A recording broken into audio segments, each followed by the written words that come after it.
Yes, sir. And welcome back to another episode of Real Spit with Spitty.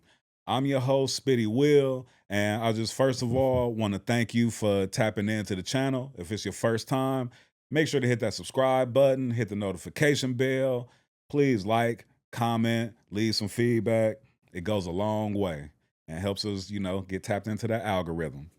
But today, Yeah. I got a special guest with me, actor, artist, serial entrepreneur, my man from DC, the DMV area. So you might hear him say Bama once or twice, while we're here.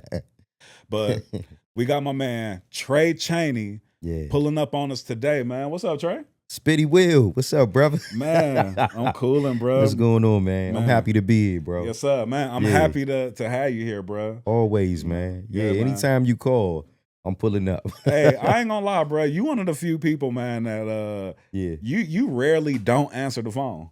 Right. I'll be like, but this gotta be on set. Like, hey man, like I'm in the middle of saying this scene, but what's good, bro? Yeah, like, man. For my brother, I'm gonna answer the phone. You know what I'm saying? Anytime, man, it's so crazy, Spitty, because me and you go like way back. Like when I first decided to make that transition from DMV to Atlanta. Right. You were one of the first platforms to embrace Tray Chaney and embrace what I was doing other than acting. Yeah. Music. But of course, The Wire, you can't. I mean, come on, bro. Yeah, like you. I know if anybody's a diehard fan of The Wire, it's you. Nah, for sure, for sure. And I just remember, when you first when I first caught wind that you were gonna be coming up here, and I was hyped, like, yo, like, man, I'm a huge fan of The Wire. I'm like, bro was over there on the low ends holding it down. You know what I'm saying? Man. Like, and it was just, I hadn't gotten a chance to like see your hustle and how you move like outside of what you were doing on screen. Right. But then when I met you and saw the type of dude that you were and the hustle that you have and the tenacity that you move with, you just I feel like, man, like it's certain people that you meet and that hold a certain type of energy. And when I met you, like it was just automatic. Like, okay, like this dude a good dude. And you wasn't too, you wasn't too high, you know what I'm saying, to chop it up with everybody and show love to everybody and all of that. And you've, been in some amazing rooms and some amazing, situations and things like that where people may even be intimidated to approach you thinking that, you may come across a certain type of way. So nah, man, it's always a pleasure when players meet, Man. It's always a treat. So, for sure, man. For sure, brother. Yeah. It's funny you say that in reference to how people approach me, because me, the humbleness comes from that looking at anything as too big or too small. You know what I'm saying? Like, I look at everybody as equal, bro. It's nobody on a higher level than another person. You know what I'm saying? Even if it may seem like that, you never know who you inspire on whatever level that you on. I've had some of the biggest, artists and actors and actresses in the game tell me that stuff that I do inspires them. So that's what gave me, that type of attitude and the way I move in this industry. And then it lets you know why I've been able to be in this industry for so long. Yeah. Because people like to deal with good people, man. Nah, for sure. You don't want to deal with people that you may feel you're gonna have a hard time with. You know what I'm saying? Nobody don't got time for that. We all grown. We all trying to get to this money. Yeah. We all trying, make sure that we stand on business and do our jobs in whatever field that is, man. So I appreciate that compliment, man. Yeah. I've always, acknowledged when people said that about me. That's just something that I've always been. Nah, for sure. And I've always taken pride in that as well. Just moving as a man with principles Yeah. and moving with good energy and things like that. But I won't lie, bro. Like sometimes I do have my moments where Yeah. I kind of feel like like where they say like nice guy finished last or Right. whatever. Like I have my moments sometimes where I'm like, damn man, maybe if I was more of an asshole, or maybe if Mhm. I move like this, then things will move faster for me. But then I have to also realize, and my therapist helped me to realize Mhm. too, that that thought comes with just thinking about money Wow. more than anything, Yeah. because when I look at my life, when I look at the quality of life that Mhm. I live, you know what I mean? Like I'm blessed to be able to wake up every day, at my in my crib, with running water and Yeah. heat, AC. I get to wake up, I get to do what I want to do and what I love to do Yeah. every single day. You know what Yeah. I'm saying? And not many people can say that. Right. So like I said, sometimes I may get on myself like, man, I should be a multimillionaire by now, or I look at other Yeah. people, other peers and things like that. And I think too, like we get the mistake of looking at other people from the exterior and Mhm. thinking that Yeah. things are what they actually aren't. And some people out here looking like it, but they got a lot of debt and a lot of loans Yeah. and And it's that's another thing, you never know what somebody else is dealing with or going through. yep. Yep. It's like you said, man, other people that put up this facade, like, a lot of people might feel, oh yeah, I'm doing this, and they might be fronting for the gram, or fronting for these social media apps or these platforms, Right. but deep down inside, they could be really hurting. And those be the ones that you want to almost be like, just keep it 100. All you got to do is say you're inspired by what we're doing, Right. or Right. or being upfront about whatever it is that somebody might be battling, man.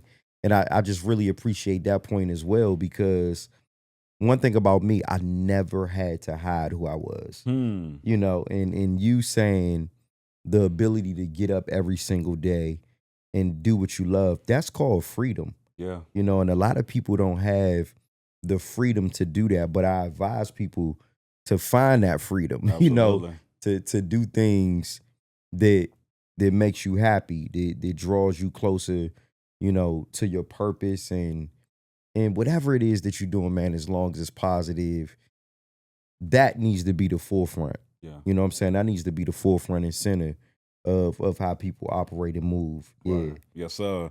All right. So mental health check. Yeah. How you doing, bro? Like how where's your mental health at today, right here, right now, where we're at? Man, today, um, it's it's I would say it's a little all over the place. Okay. And the reason why I say that is because in this moment, I'm very happy to be sitting here with my brother. I'm happy to be sitting here with my man Spitty. But then in another sense, as a man, as a husband, as a father, and just somebody who a lot of people look at and depend on, and even if a person says they're not depending on you in some sort of way, they're depending on you to get things rolling or get things done. Yeah. Um, that could be a lot of pressure sometimes, Mm. So I think right now it might be 50-50. I'm happy. I'm not sad, Mm. but it's just maybe a little, I guess I would say, disoriented in a way. Yeah. Cause and that's something that I could nip in the bud too. Yeah. Because you gotta give yourself grace, and then you can't put so much on yourself in one day. Mm-hmm. So I'm learning how to cope with that mentally. Like, I'm gonna do whatever I gotta do for the day. I'm not gonna overwhelm myself, Mm-hmm. and then I'll be on the narrow path for the day.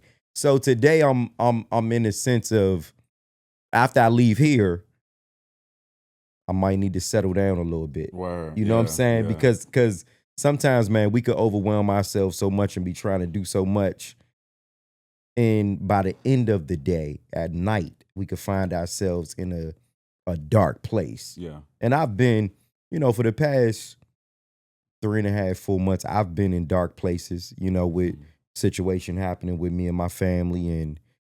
And it's things like this that's my outlet to say, yo, let me come talk about it. Or even me. I go to therapy 3 times a week. You know what I'm saying? And one thing that I'm finding is it's helping me as a man. It's helping me be a better man, a better husband, and a better father, and a better leader. So yeah, man, mentally, I'm pacing myself, And for those of y'all who may not know, Tray back May 29th, May 29th, 2025, 2025, 3:30 3:30 p.m. Eastern time. Yeah, Eastern. Went through a catastrophic Mm-hmm. circumstance or situation where a EF2 tornado, 135 mile per hour winds hit his home here in Georgia, where he and his son Malachi just gotten home from doing some press, doing some interviews, things like that. And it destroyed his home and really changed his life and his family's lives forever. Right. Let me ask you, Tray, when you say that, like you feeling good and you're in a positive place, are there times where you ever feel guilty for feeling happy or being, you know what I mean? Like where like what your son's going through, or that, your wife is, also, dealing with a lot of things mentally. I know she wasn't there at the house, but I'm sure even that makes her probably even more stressed out, you know what I mean? Because I'm sure as parents, you just wish that you could be there to protect your son, when something's happening, and, things like that. But do you ever feel guilty for, when you are feeling good and when your spirits are up at times? It's more of a helpless feeling. Yeah. So I guess if guilty and feeling helpless goes together, then that's what it is. The helpless feeling comes in anytime I try to feel happy, or I'm doing something that excites me. It's a feeling of I still feel helpless at times because my life now has changed drastically in a matter of seconds just a couple of months ago. So whoever I was, the man you even knew leading up to May 29th, I'm no longer that guy no more. I have to be somebody totally different. I have to be the man that if nobody knew what strength was, now I got to demonstrate and be the example of what being strong is. And sometimes that can get tough, bro. Yeah. That can get tough, man, because every single day I have to face my reality. So to answer that question, yeah, a lot of times it's the helpless feeling. I wouldn't say guilty. It's just a helpless feeling because in that moment in time of, when that tornado happened, it's nothing I could do. And it's and at this very moment, it's nothing I could change. Right. I can't change anything about what occurred with me months ago. Right. to put me in this space of every single day having to be somebody who I was what's the word I'm looking for? Having to be somebody that I was forced to be. Right.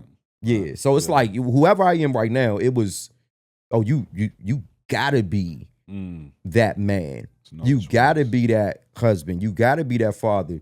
You gotta keep showing up. You gotta take him to doctor's appointments every other day. Or you know what I'm saying? Like this is, my life now. And I think just the balance in accepting it has it's been difficult, but I always say as long as I'm living and breathing, what the blessing in that alone is like, okay, so that means you still got another shot to get it right today. Right. Yeah. every day is not going to be, happy. Yeah. And I had to realize that, not trying to be perfect, because I used to live my life like that. I used to be like, this, and nothing never really affected me.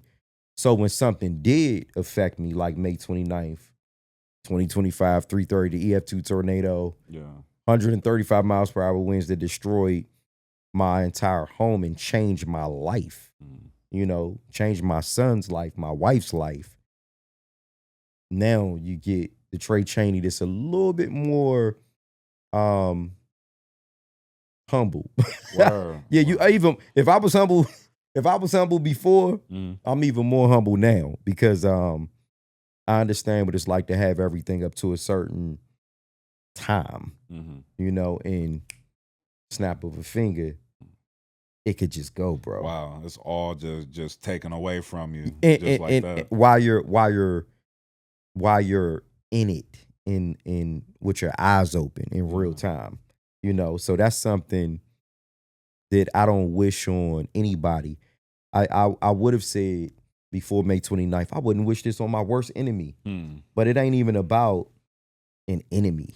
It's like, I don't wish this on nobody, what I've been dealing with for the past 3 months, because maybe what has happened to me, it's made me and my family an example for people to say, if they can get through that, to whatever you think you might be going through, it ain't even that serious, bro. It ain't even what you think, Nah, for sure. When I when I saw you, from the beginning of the storm, the accident, you being transparent, and post, going back to the house and posting like the aftermath of seeing the rubble. You were talking about, your son and feeling helpless, with, seeing him in the condition that he was in, in the beginning. And shout out to Malachi, because for real, that dude is like one of the strongest Team Malachi all day, man. people, that I know. He really you know is. what I mean? Like, from meeting him and being, a part of him in his first acting role, and, Hidden Lies, producing that film with you, Hidden Lies, and seeing him experience that, talking to him about, getting ready to go to college and things like that. That's true. It's amazing to see him even, having so much poise and handling things the way that he's, handling things. Yeah. Bro, how difficult is it when you're in a circumstance where you can't blame anybody, because, man, you get into a car accident, you could, it's either, man, I was looking at my phone, I hit something, or damn, somebody wasn't paying attention and hit me. Or you get into an argument, it's like, all right, I lost my cool, or nah, they was overstepping boundaries. It's like a lot of times we're able to, sort of blame something else, even if it's ourselves. For the circumstances that we're going through. But how do you deal with being in a situation where there's literally no one to blame, and all you have to do is go through these things and move forward and try to, man, that's probably the toughest thing about my particular situation, because I remember in the beginning stages of when the storm had occurred, and a couple of weeks later, me and Malachi, we always have these father-son emotional moments where we are angry, and it dawned on me one day when Malachi was angry about how his face looked, and he was sedated and he was out of it, and he's like, why is this happening? And that's when it hit me right there, and I said, the reason why we're angry and the reason why we're upset is because we can't blame nobody. And having to look yourself in the mirror, and face your reality, and know it's nothing you can change about it. It's nothing you can do about it. Feeling helpless, not knowing that you couldn't control it. That's when you get to know who you are as a man, And yeah, it's going to be difficult times. And as a man, you know, it's therapy to be able to go speak to somebody, whether it's your homeboy, whether it's a therapist who like I said, I see a therapist 3 times a week. But the way I cope with it, that's what it is. It's speaking to a therapist 3 times a week, because I don't know, bro, the type of trauma of, you know, something detrimental happening to you, something devastating, drastic, something that you didn't plan. Yeah. You know, and again, it goes back to the whole control thing. If you don't got control over it and it just happens, what am I going to go fight a tree? You know, Right. or am I going to beat the ground up or whatever? It's like, so facing my reality every day, identifying it and saying, okay, I can't run from this. I can't retreat. It's nothing I can change about it. I can control the way I react. Whether that's 2 things, positive reaction or negative. I choose positive reaction. What more negativity could come upon me right now? You know, it's like, so therapy is one way. Talking to brothers like yourself is another way. I'm very blessed, you know, to have a family. You know, I still got my mom and dad. You know, I got my sister, you know, my aunts and uncles, and really a community of people, even in the entertainment business, that wrap their arms around me every day. Like, hey, you good? You know, even yourself, bro. I appreciate you reaching out even before this. You know, I mean, our relationship, period, on just being brothers. Yeah. And I'm gonna be honest with you, I don't know how I would be dealing, man, if I didn't have the support. Yeah. You know, I mean, it's hard enough that I gotta live with what I'm going through. But I am grateful and thankful every day for the support of all my peers, you know, and my family, for real. That's the only way I'm dealing with this. Nah, for sure. I mean, that's important, man, to have, you know, a tribe, to have people, you know, that care for you, and vice versa, and that, you know what I mean, like you and I mean, even just that day, we was you know, we were texting each other. You sent me a voice note, you know, telling me about how you had just gotten everything set up hours before. for the Chaney way scissors, you know, the salad scissors, and you know, we were laughing about that, and I got on my flight and then got off, and a bunch of people were reaching out to me like, hey, just seen your boy, you know, was in an accident. And at first I'm like, an accident? So I'm automatically thinking like maybe a car accident or something like that. And I opened up the gram because I saw you on the gram right before I got on my plane. And I thought when you were at the house looking at that rubble, I thought that was like something movie from a film. Yeah, I thought you were on a set. Yeah. So I opened it back up and I actually watched what it was, and it was you talking about the scenario. And I was like, oh my God. Yeah. You know, so but thankful that you have, you know, so many good people around you to, you know, lend support and, you know, things like that. Let me ask you this. What is something that you've learned about yourself from therapy that you maybe didn't know before you know, started going? One thing that I've learned about myself in therapy is, I would say in Malachi's case, as a father, letting go of the rope. And when I say letting go of the rope, the feeling of, you know, me feeling helpless when all of this happened, what it did was it made me even more attached to my son, almost like never letting him out my sight. But still, I have to understand, as he was healing, and he's, you know, healing now, he's going to get better. He's going to have to go back to school. He's going to one day have a family of his own. He's going to grow up and be a man, you know. So one thing I learned is, like I said, my therapist shared with me, you got to let go of the rope. You know, almost like you in the bird's nest. You got the birds, and when that egg hatch, when them them birds are able to fly off and Yeah. do their thing, what can you do? You know, and I've had a very hard time letting go. And I can see some of the challenges it might create between me and my son. Not in a bad way, but almost like a dad, I got this. Like you don't gotta and it's a reminder for me. Like, oh, before this happened, Malachi was doing his thing. He drive, he got a job. Right. I wasn't that attached anyway, you know. Right. But yeah, man, letting go of the rope. And also understanding giving myself grace. You know, giving myself grace, meaning not trying to, again, be so hard on myself to try to get so much done in these 24 hours. Because whether we know it or not, it's not like somebody stays up 24 hours a day. Right. Out of those hours, you have to sleep. Yeah.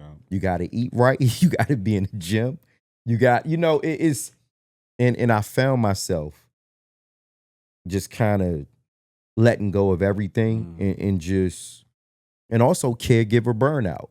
Yeah, caregiver burnout, man, is. Oh yeah, that's real. I had to still look at the situation for what it is, my reality. I can't escape my reality, but being a caregiver for my son and just giving my all, you know, even to my wife, just so by the time I get home, I'm left with nothing. Yeah. I gave everything. Yeah. I had to get myself in check when it came to that. Yeah. So that's one thing I've learned. Like, give myself more grace. Start doing things that can get me back to some type of normalcy. You know, still be there for my family, but over here, you need to do some things for yourself. Yeah.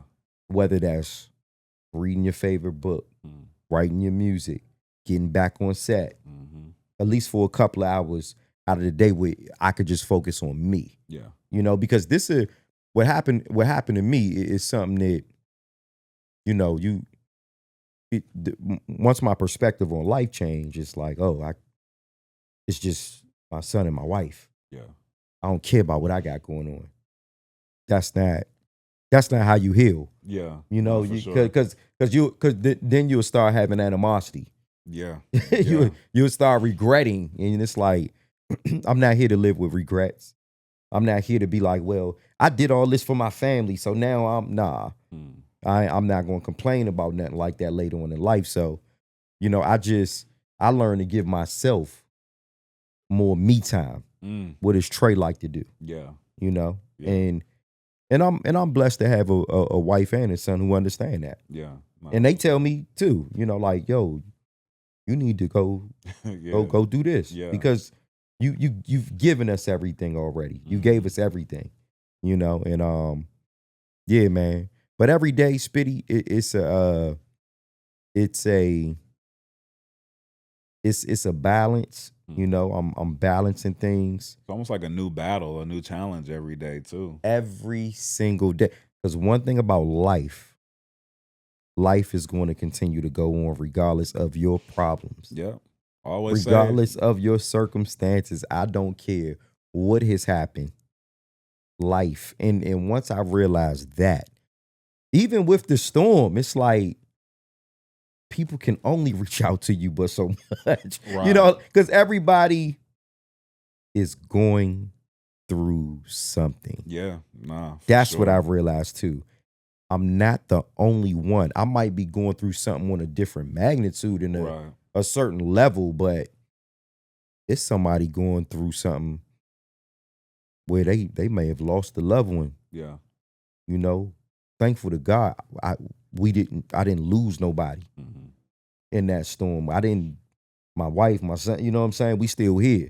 Yeah. The test that became a testimony, but yeah, it's just now I'm like, all right. I'm whatever is going to get thrown at me in a day. God has given me the strength to deal with it. And I know that before the storm, you had been in the gym on a regular Yeah. and sharing, like that journey and everything. And I was happy to see you get back in the gym. Yeah, I man. remember seeing you like getting back in that gym. I was like, okay, my Yeah. boy starting to like find himself, Yeah. again. Because that's what I love to do. Yeah. I mean, taking care of myself and encouraging others to take care of themselves, whether it be working out, reading one book a month, or eating right, or staying fit and trim in the gym. Yeah. That's what I was on anyway. Mhm. Mhm. So to get back in there, I've always told myself, how am I going to be the man, the husband, the father, the provider and protector, and take care of my family if I'm not healthy? Yeah, that's If real. I was on this journey, okay, something traumatic, devastating happens, throws me off for a minute, you gotta get back into it, because what didn't kill you, it only made you stronger. Yeah. So when you think about the gym, it's like the gym is a form of therapy Mhm. for me. And what it does, the dopamine from you feeling good, and man, you know what I'm saying? You you accomplished something today. Yeah. Because I say for me, and the reason why I work out in the morning, because it sets the tone for my day. Same. It makes me feel like, okay, I can go out here and accomplish anything. Yeah. Same. And that's what it's done for me, man. And like I said, I have to continue waking up every day through God's grace, putting my best foot in front of the other, never giving up, and saying it's all going to work out, because it's not, you still living and breathing for it to work out. You still got another shot to get it right. Every day we got another shot to wake up and get it right. Absolutely. Absolutely. That's what we got to be thankful for. Yeah, that man. Every day above ground is another day to get better. Bro. Man. Yeah. Now, before the storm hit, you had been on a press run, celebrating, The Wire's anniversary. 23 years. 23-year anniversary. The Wire is dubbed as being, if not the best television series, on, Thanks, ever. man. At least one of the best. It's top 3, top 5, like for sure, on a lot of people's list. But you were on a press run with your castmates from the show. So, you're celebrating, like this anniversary for, you guys like making a stamp in the culture. Yeah. And then you go through this. But right. what was the energy like? How dope was it for you to be hitting Breakfast Club and be going back even to like the project house and like where you guys shot the show and doing the photo shoots and all of that? Like, what was that experience like? Connecting back with the castmates. Yeah. Well, if somebody would have told me 23 years ago that we would still be talking about a show, that would be considered the most groundbreaking, critically acclaimed show of all time, The Wire, I wouldn't have believed them. A lot of people didn't even know that was my first job as an actor. Word. That was my first audition ever.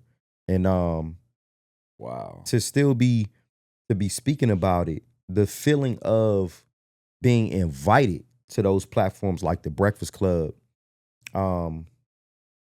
Fox 5 and CBS News and all of these platforms, man, that just show us so much love. It was a great feeling. And then for me to be in a position to actually make the calls, to be like, yo, I'm bringing And1 Big G Glover. I'm bringing Hassan Johnson. I'm bringing J.D. Williams. And for them to accept that, it was amazing, And I just, as an actor, you couldn't ask for nothing greater than that. It's because as artists and actors, we want to do things that people will talk about. And to be honest, I was spoiled. The Wire, that show spoiled me. Yeah. So, your first audition, your first show being A classic. Yeah, a It's just classic like, and a large budget show on HBO. yeah, I mean, it's yeah, and that's why now I know I'm favored by God mm, because going on to do shows like Saints and Sinners, yeah, 6 seasons, and then We Own This City, Swarm with Donald Glover, yeah, BMF, to do shows that people talk about, because that's what actors want. I mean, it is what it is. I've been very fortunate to do shows that I don't just get recognized for The Wire. right, People are right, like, "Hey, BMF, look, Saints and Sinners." So right, I got multiple projects that people can say, "I seen you on that," and then the wave of Tubi. yes, It's it's like a new fan base for me. I was telling my wife the other day, we were in a store and these young kids walked up to me. "Yo, I'm a big fan of all your work huh, on Tubi. yeah, Never seen The Wire. yeah, Never seen Saints and Sinners. Don't watch BMF. Tubi." So I'm like, oh, Tubi is the streets. nah, for sure. Tubi to me is like So Tubi's like the mixtape era in rap, man, but for film. Like and I don't know why a lot of quote unquote known actors, even us on my level, are afraid to touch the platform. It's like at the end of the day, we all feeding our families, we all yeah, doing something positive, and we doing something we love. A film, a television show, it's not bigger than the next. right, Ain't no such thing as a big film, big television show, or small television show, small film. Nah, mhm, it's all equal, because you never know who's going to see it. That's for right, one. And you never know how much money you're going to make on these platforms. You could, yeah, it's to be actors and actresses right now living way better than people in Hollywood. yeah, nah, for Man, sure, man, for like sure, I'm talking pulling up, like, and you might not know who they are. yeah, That's the crazy thing. It's like, if this person stand next to somebody in Hollywood, they'll get more love mm, from the streets, because that's what really that's what's really our culture. We used to start something from grassroots, yeah, absolutely, building, absolutely, and to be able to build from Tubi and platforms like that and be where we at now, man. You gonna catch me in a couple of Tubi projects that I'm producing hey, come on and now. starring in it. Nah, for real. But that's also being a visionary Mhm. as well, because I know like in the beginning Tubi, did kind of get a bad rap, They did. as, being like that platform that if you're on a certain level that you didn't want to be on. But then after a while, like people started seeing the quality of films and the quality of shows and things like that started going up on the platform. Mhm. And like you said, like there are actors, different directors that are really popular on that platform Yeah. that are doing better than, some of the people who are quote unquote in Hollywood. Yeah, that's true. Yeah. Yeah, man. Yeah, I mean, it is what it is. It's and the approach that I have what they call an aggressive hustle. It's like an aggressive You whatever ain't I'm never gonna lied. whatever I'm gonna do, I'm gonna do it. You know Yeah. what I'm saying? And I'm gonna go make it happen. I don't care how long it takes. Yeah. And that's the mentality that I wake up with every single day. It's like, I'm going to make this happen. If it don't happen today, it don't happen tomorrow, it don't happen in a year. Eventually, it in some way it's going to happen. Yeah. You know?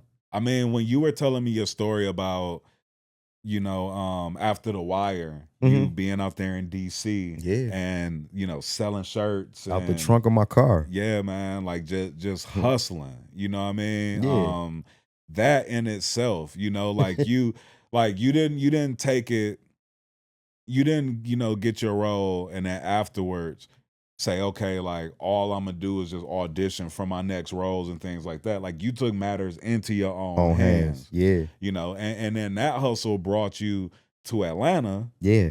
which The other then projects. yeah, Yeah. and then that same hustle, you know, had you starting a website, had you, you know, Man. doing your own documentary, doing Man. books, you know what I mean?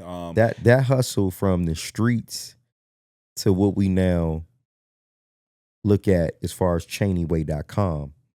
That's all it is. It's a transfer. Yeah. It's a transfer from when I was out there on them corners selling my merch out the trunk of my car. Now we have ChaneyWay.com where you can go, you hit a button, whatever merch, album, book, whatever you get off of the site, my phone rings. Yeah. It's a pin on my phone.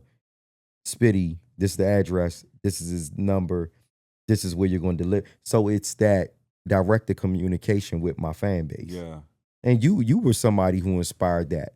Because I didn't, even with my YouTube channel, like, shout out to my man Louis Garcia, Wise Mind Films. Like, you and Louis is my partner in helping me build it. Mhm. But the advice that I would get from you, like, yo, this is the way. I don't care if you got 10 solid customers. At least that's, you know, that's coming in every month. Yeah. And I have it. I have people that's been purchasing product and merch from me for over 20 years now. So it's Wow. like, oh, this is how. And all it takes is for you to keep going, and Yeah. the right person, however that looks, gets it, and boom. You know, whatever you. That's why I say, man, I just don't believe in getting stagnant or getting content with cranking out material. Right. Whether it's with music, my own films, my own television shows, my own commercials, speaking engagements, whatever it is, consultation on the site, books, whatever it is, it's like, what if Mhm. something comes out of this? I never doubt myself. Yeah. I never be like, nah, I don't know. Nah. Yeah. I'll be every day. I don't care. You know it. I put out records and be like, this the one. Yeah. Because you never know, even having that type of energy, bro, putting that type of energy into yourself, that self-confidence, that self-love, that self-motivation. I've been that since I was a kid. Word. You know, I've never looked at anything I've done as like mediocre or not. Yeah. This might not do it. No, if I'm doing it, obviously I feel like it's going to be big. Yeah. Yeah. So why would I not do it, you know? Yeah. Nah, that's real. And you know, you talking about having like the, you know, that those loyal customers. Yeah, man. And people that are, you know, consistently coming back and purchasing products Mhm. and things like that because they know it's quality. And something that I always tell people when it comes to marketing is, you know, everybody wants, you know, 1 million followers, 1 million views, and this Mhm. and that. But if you just have the right 1,000 people, you know what I mean? Like the right 100 people, you know what I mean? Like Just going to constantly support. come on, man. If you selling products, I mean, look, man, a $10 product, 100 people, that's $1,000. You know what I mean? Like, you know, and we can keep adding it up, you know what I mean, depending on what it is. You know, you selling ebooks for $20, man. 1,000 people buy that, bro. In a day. Yeah, come you on, just man. came off 20. Yeah. Yeah. You know what I mean? And so that's the way that, you know, people have to look at it, not Mhm. just wanting like the masses, you know, to purchase. But I mean, that's of course the goal. That's the goal. But as you're building and understanding that, like if I got the right amount of people that are consistently, Mhm. you know, doing business with me, if I'm getting these conversions, then I can be successful. I can, you know what I mean, like see Yeah. a good amount of money, you know what I mean, on a regular basis. Right. You talking about that confidence. That's something that, you know, I've gotten, you know, from you and that I've watched, you know, with you is like, yo, like this dude, Mhm. like he don't second guess himself. He don't, you know, or you know, and maybe you do to yourself, but you don't show it. You know what I mean? Right. You put out content. All right, this don't work, bet the next one will work.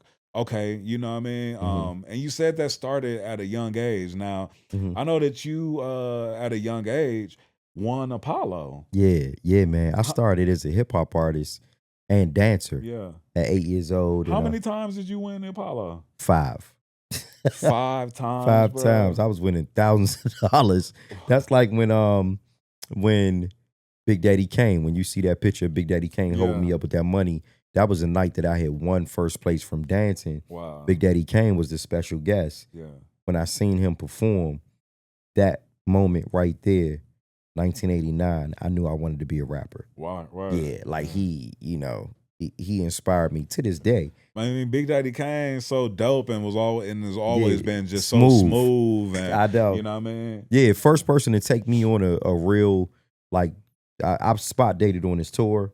You know, always embraced the Chaney family. Just a real down to earth legend. Yeah, bro. You know, and I'm gonna be honest, man. I still get starstruck when I'm around Big Daddy Kane. I you know, even though, you know, Trey, come on, we about to do this. Being around that type of legendary energy, you be like, I can't believe that. Yeah. But then, one thing Snoop Dogg told me, shout out to Snoop Dogg, when I opened for him here in Atlanta a couple years back. Snoop, you know, I was just thanking him and like, yo, man, if it wasn't for you, man, I wouldn't have.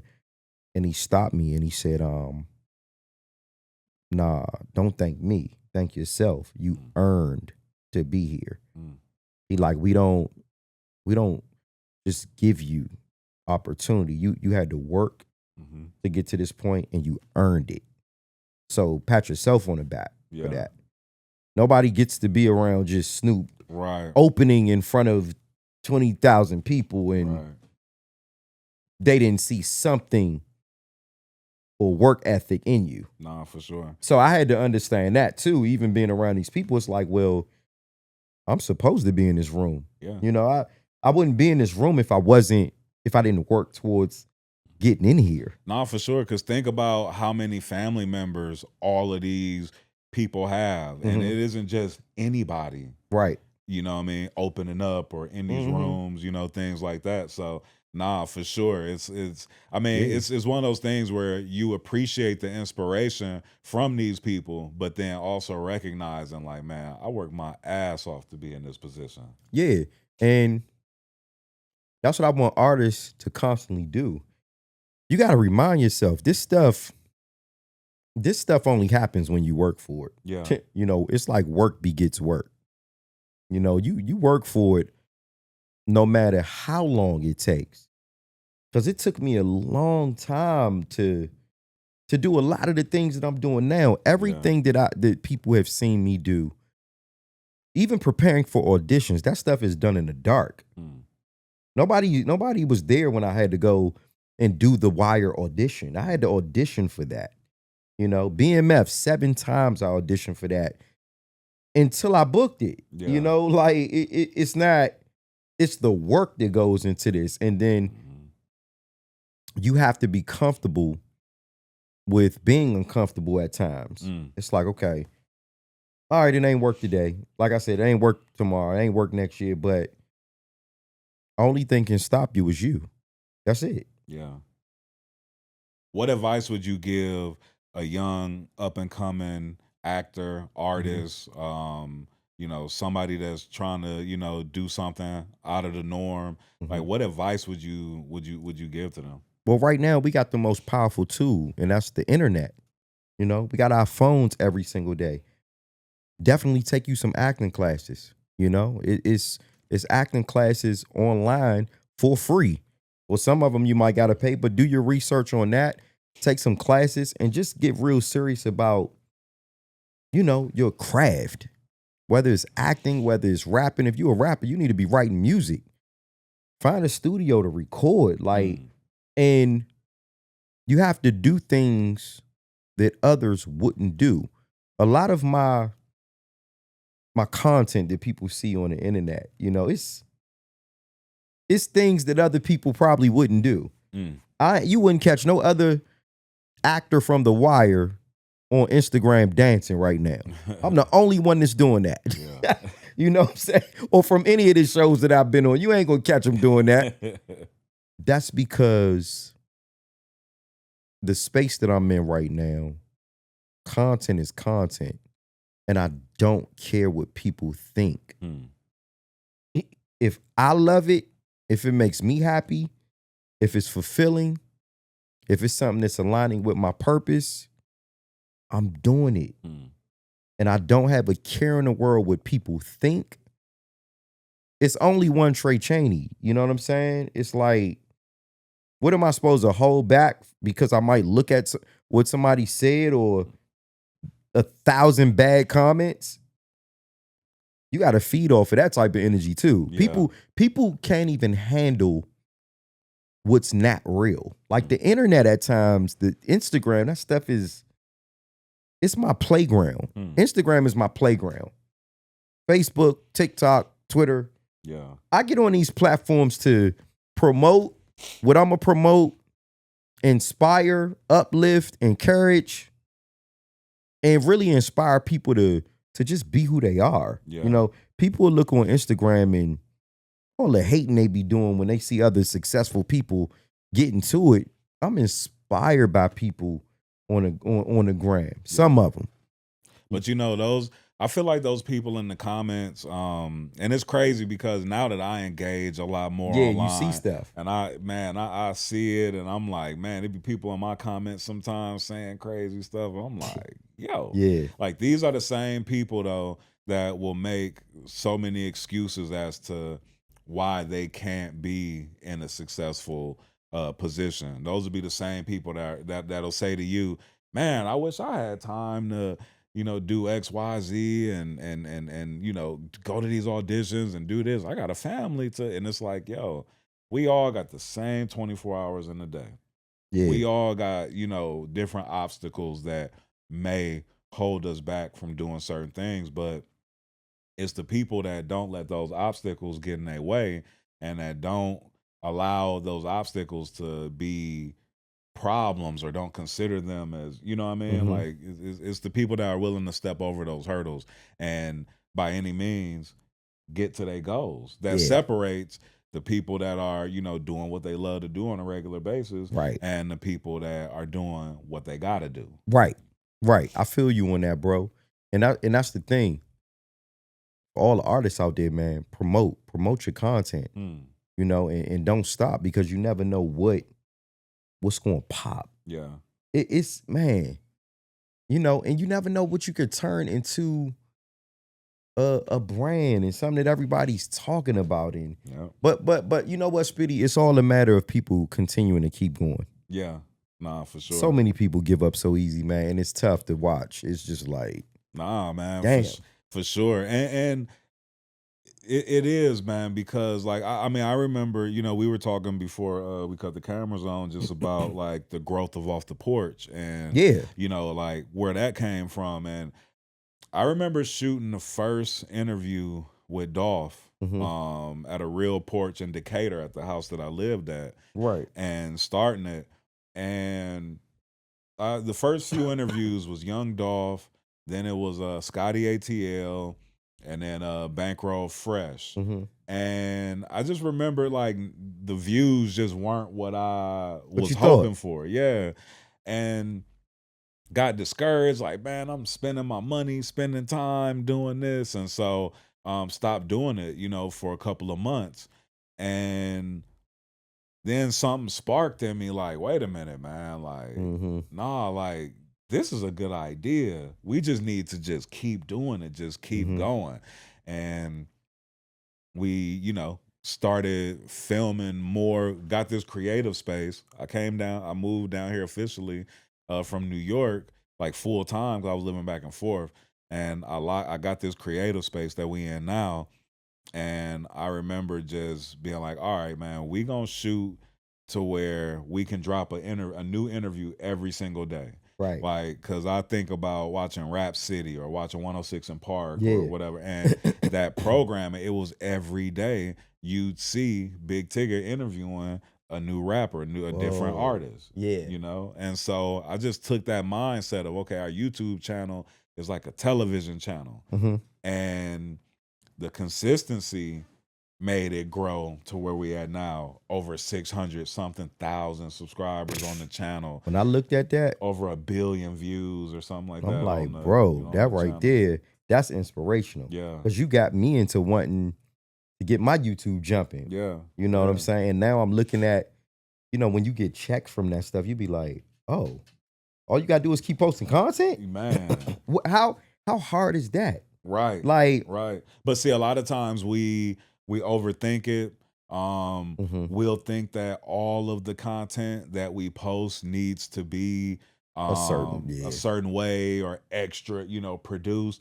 When a lot of times, man, I've seen some of these content creators make the most money off of shooting content on these phones. Yeah. And you know what I mean, and not having $5,000, $10,000 shoots, you know what I'm saying? Mhm. Like where, you're making money off of content that you post, and because people are engaging and gravitating to Mhm. what they can relate to and what they're feeling. Yeah, that's true. Let me ask you this. What are your thoughts on like the whole content creator scene now, and a lot of content creators that are actors, people that are doing skits, things like that, Yeah. getting on and getting acting jobs and things like that. That seems like the new wave now. Like even, you see some of these films and it's a lot of the content creators because, it makes it easier for the film companies to not have to spend too crazy of a marketing budget. Marketing. If I've got all of these actors that have, how many thousand, how many millions Right. of followers and subscribers. It's a beautiful thing, man, because what it does is it inspires somebody like myself that's been in this for a long time, that transition to the wave of creating on the phones, Yeah. or a small team of Yeah. people that know what they doing by operating these cameras that's in here. Country Wayne, I was able to do one of, Country Wayne skits. And at the time, I was just learning about what he was doing and how he was revolutionizing the game Yeah. with this. And it's like, whoa, if you got a good storyline, some cool actors, and all of them don't got to be known. Right. But just really putting that out there, like you said, starting the YouTube, Facebook pages, and your platforms, and putting that out there. Just think, it was a time when he probably wasn't where he is now. Right. He probably had to just and I would love to ask Country Wayne that, like, what was your first video? Because just think, man, you talking about how sometimes we might have looked at our YouTube pages like, this might not work. Yeah. But for some reason, we kept pushing. Nah, for sure. That's why I said now, seeing these content creators in these movies, and even me being cool with a lot of the guys, 85 South Show, like really seeing them like, yo, this is possible. Yeah. This is possible. And it's the thing that they have, like, yo, we kept pushing. Yeah. I love hearing the backstories about people that's like, man, I remember I wasn't even, barely getting 2,000 views on it, and now 20 million views. Man. And endorsement checks that's coming from that, Yeah. and placements. And that's why I said, man, it's all about putting it out there. Nah, for sure. I mean, I'm even learning to practice what I preach, with this platform, with Real Spit. Yeah. Where this is a brand new channel separate from DGB. And I'm going through the growing pains of, all over again. Yeah. Of like, damn, okay, like if I put this on DGB, it will probably, do these numbers or do this. But it's like, man, some videos might get 8 views or 30 views, or you know what I mean, and having to keep the positive mindset to keep filming, keep posting, you know what I mean? Because I've had some videos that have gone crazy, and like where I wouldn't even have expected it, and it's like, yo, how did this video get a couple thousand views and I got 500 comments on it, and you know, I mean, I've had a couple of videos that have, you know, done that where I'm like, didn't even expect for it to go, you know, where it went. So it's like practicing what I preach, like, okay, create the strategy, be consistent, keep going, and just don't be hell bent about the numbers. Yeah. You know, keep going. Yeah, yeah. I definitely agree with that, man. It's when you say don't be hell bent about them numbers, don't let them numbers trick you. Yeah. Cause like I said, you could have less amount of numbers, but the right numbers, or the right people behind them numbers, Yeah. you never know. Like I compare that to with the eye body fragrance that I have right now. You know, for men and women, my wife created it. Shout out to Tray Chaney. Putting that out, it's the right people that's coming back to the site buying over and over and over. That's what it's about. Yeah. It's like, oh, you might want 1 million views, but it's like, well, out of the 1 million views, ain't nobody buy nothing. Okay, right, and you might have made some money off the platforms, but who can you get to purchase your stuff? Right. So nah, bro, I totally agree. No, it's so real. I remember I was telling 10 like maybe about a month ago, like just, you know, like being frustrated, you know, that like things weren't going, or you know, the numbers weren't hitting like I wanted them to. And then one day Killer Mike left a comment on one of my YouTube videos, and left like a really long comment, you know, like being, I mean, he really liked the video that I did, and he was very engaged like in the comment section. And I was like, yo, the right people are watching, you know, and it's like, okay, you know, and I saw something too where Tyler the Creator was talking about an artist that he had discovered, and he said that like 60 views, 6 views or something like that. Like he was like, man, I was on the channel and the thing might have had like 50 or 60 views, but I liked it so much that it made me get in contact with that person and work with them. And it's like, yo, like if the right people are watching, then you know, then you are, you know, being successful. And all of us, you know, people who are successful in different realms of our lives, all of us have the stories of how we kept pushing, how we kept going, how it might not have been ideal in the beginning, but continuing to push, continuing to believe in yourself, and not quit, not stop. That's what's gonna, you know, get that success. That's you know it. Yeah. So, Malachi.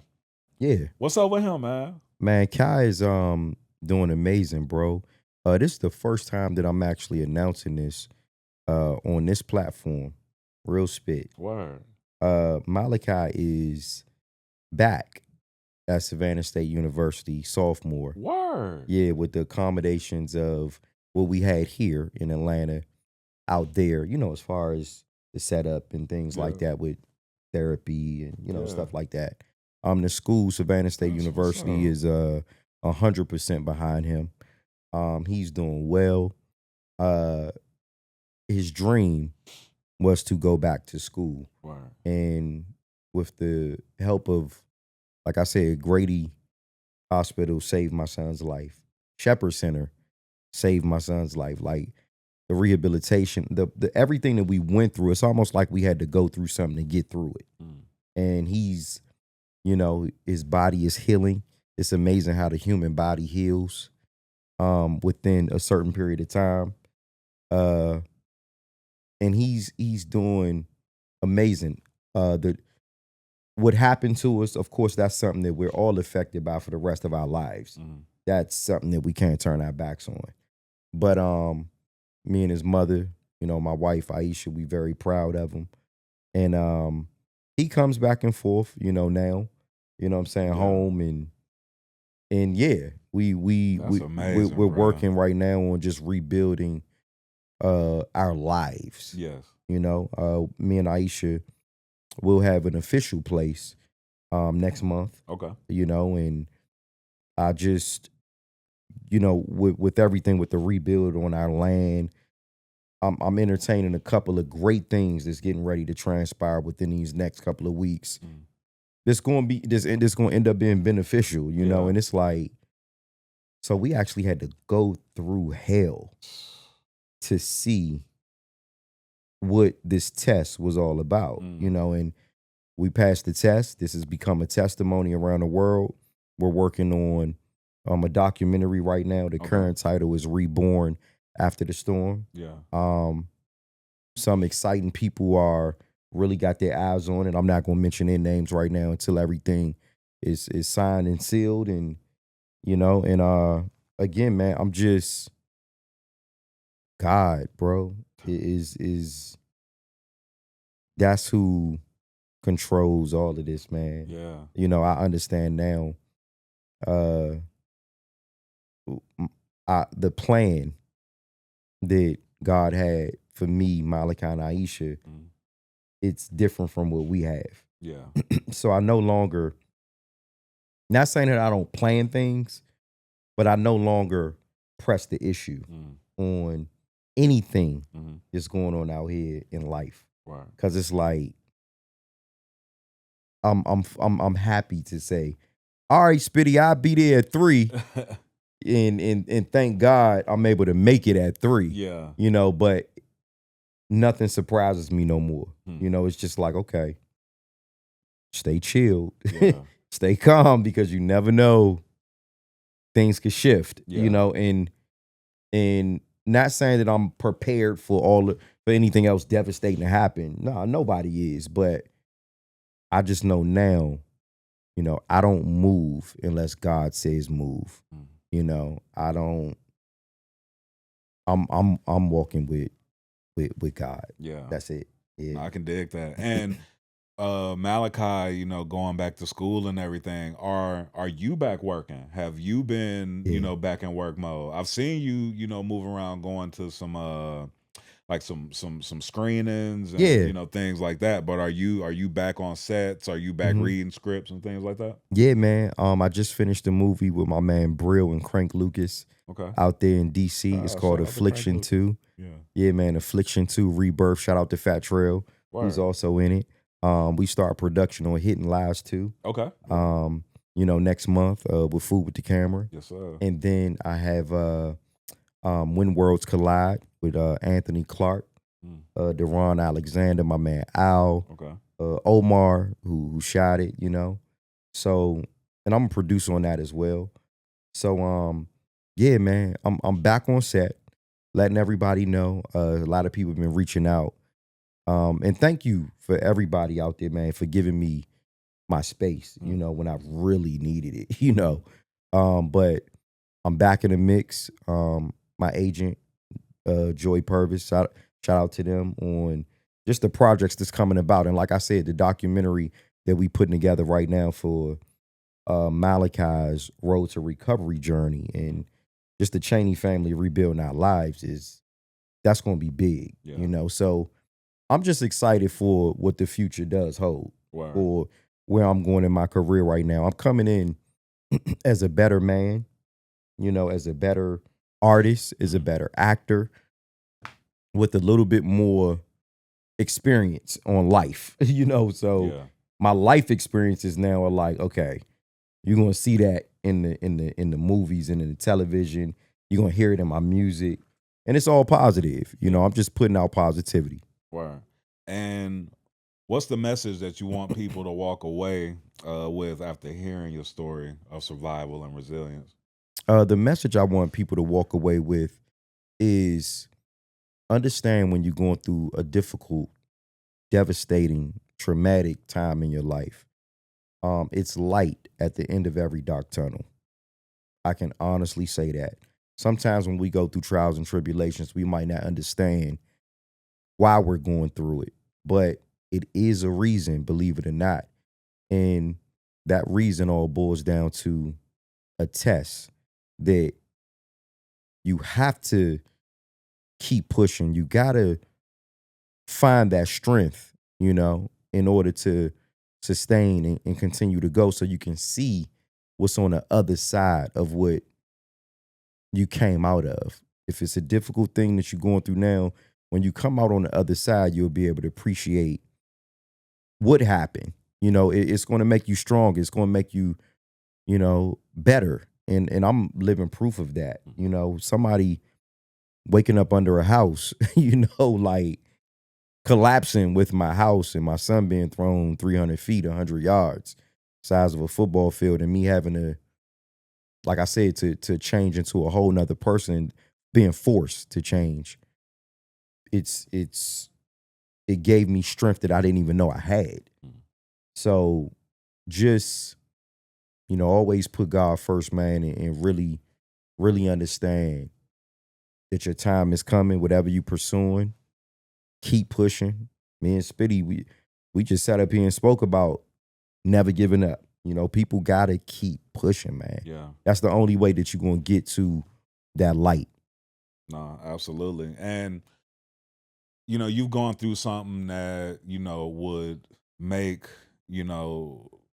a lot of people question their faith. Mm-hmm. And, you know, the messages that you've been putting out, even before the storm, Yeah. you know, was about, you know, having faith and sticking to that. And then the messages that you've put out after the storm have been, you know, the same thing. So what advice would you give to someone who may be going through something where they feel like there's no hope or they're close to that edge of like losing, you know, their faith that they have? Like how are you able to maintain, you know, your faith through everything that you've gone through? Yeah, well, the way I'm able to maintain my faith, especially with everything that I've gone through in these last couple of months, is I just look back on some of my most difficult times in the past. I was able to overcome that. So what's different about this time? It's like I don't question God. I never question God. I might have asked, you know, what's going on, you know, when I went through this currently, but I would just advise people out there that's battling with, you know, questioning God or battling with, should I still have the faith? Yeah, you know, because at the end of the day, I can't stress this enough. We're living and we're breathing. We were tapped on the shoulder to wake up this morning, you know, and that right there, that's more than half the battle. You won. Waking up every day, that means this could be the day your life changed for the better. You could go out here and create something, do something that will change you and your family's life forever, you know, in a good way. So just don't question God and keep the faith, you know? Yeah. Word. No, I could dig it, man. Yo, and on a lighter note, bruh, I know that you about to I know that you've been talking about, you know, going no, not going, but I know you've been talking about you know, like you and JD Williams doing like the Mobb Deep movie. But man, from this angle right here, bruh, you looking like a young Ghostface Killer, bruh. Wow.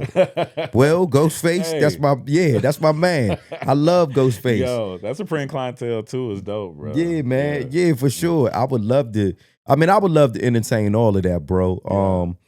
We'll see what happens, man. That'll be that's man. funny you said that. Yeah, man, I would love to entertain that, man. I would love to entertain Ghostface. I would love to entertain Havoc. You know what I'm saying? I want Don Cheadle to play my father. Word. I think Don Cheadle would be dope. Me and Don look alike a little bit. Method Man on the set of The Wire used to call me Don Cheadle all the time. I don't even know if he remembers that. He might do, though. I can't wait to see Meth. But yeah, man. You know, like I posted something earlier saying that the Mobb Deep biopic is nothing stick in stone yet, right? But you just manifest. It's a beautiful idea to entertain. Yo. And everybody knows I'm ready. I think it needs to happen. And JD's bro. ready. Everybody knows we are ready for that. I think that me shaving my facial hair. I already got a bald head. I don't mind getting in that gym, getting focused, whether I need to slim down, tone, whatever I need to do. Yeah.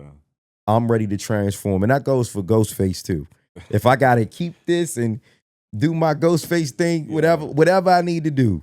I'm ready to work, man, and I'm ready to just inspire through my art, you know?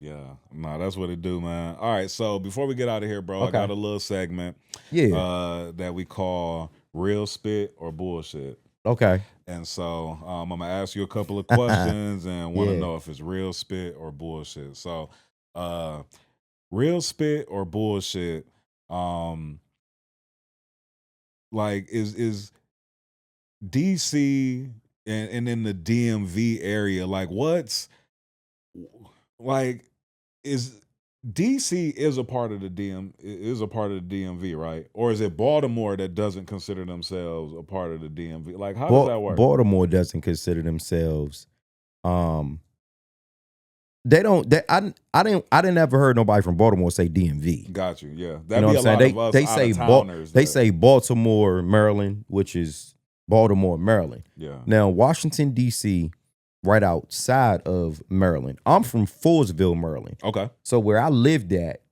you go two lights across two lights, you're in Southeast Washington, DC. Okay. But as a whole, everybody is like DMV, which Yeah. makes it easier for people to say, okay, well, this person might not necessarily be from DC. Yeah. They from Maryland. Or this person might not necessarily be from Maryland, but they from DC. Yeah.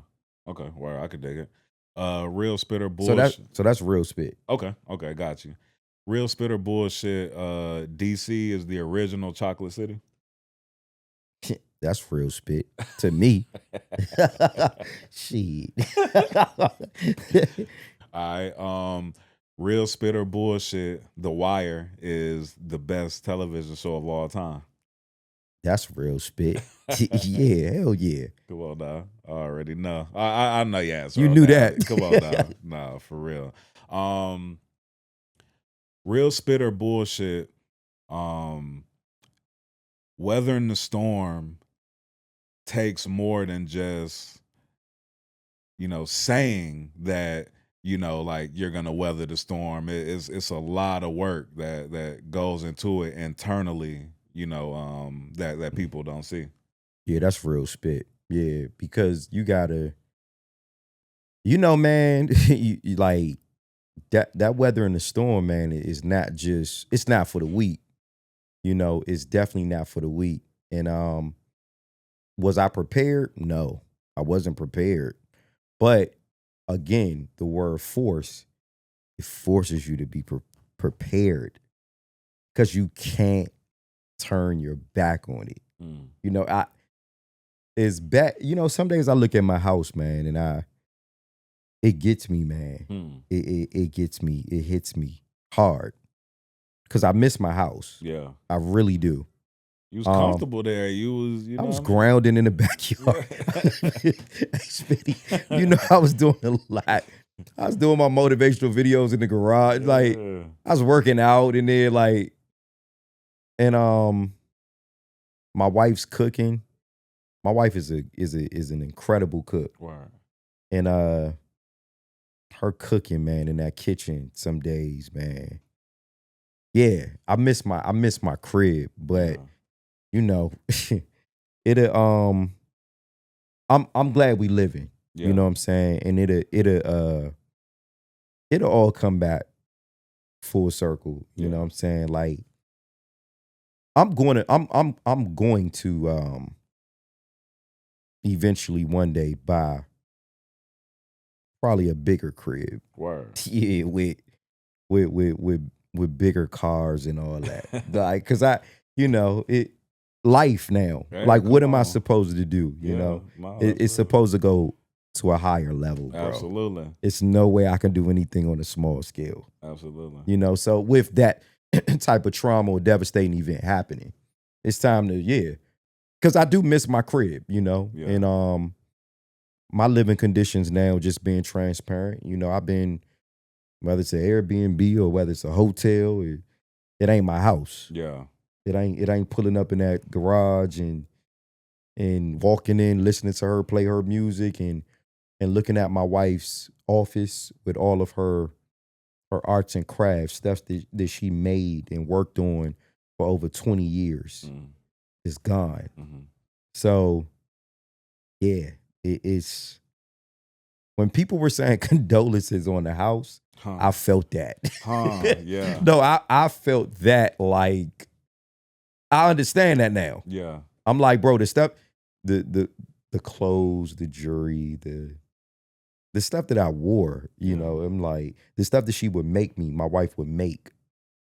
I'm like, damn, that stuff is gone, bro. Yeah. But it goes to show, you know. I think I mentioned this before, you know, worshiping things or material things, it ain't even that serious no more. It makes it not that serious. Yeah. Like, when you know that joint could go. Like, that joint could go tomorrow, bro. Yeah. Like, and again, back to our point, can't blame nobody for it. Right. Mother Nature. You know what I'm saying? So, but yeah, man. Yeah. I don't even remember what you asked. Nah, you good. You good. Hey, we real spit. No, man. Trey, yo, I definitely appreciate you pulling up, blessing my new platform, man, kicking some game. I love this. Some motivation, some inspiration for the people. Thank y'all for watching this episode of Real Spit. I'm your boy Spitty Will, my dog Tray Chaney. Yeah. And, you know, just to leave y'all with some positive words, do that shit. Don't quit. Yeah, man. And we out this thing. Yes, sir.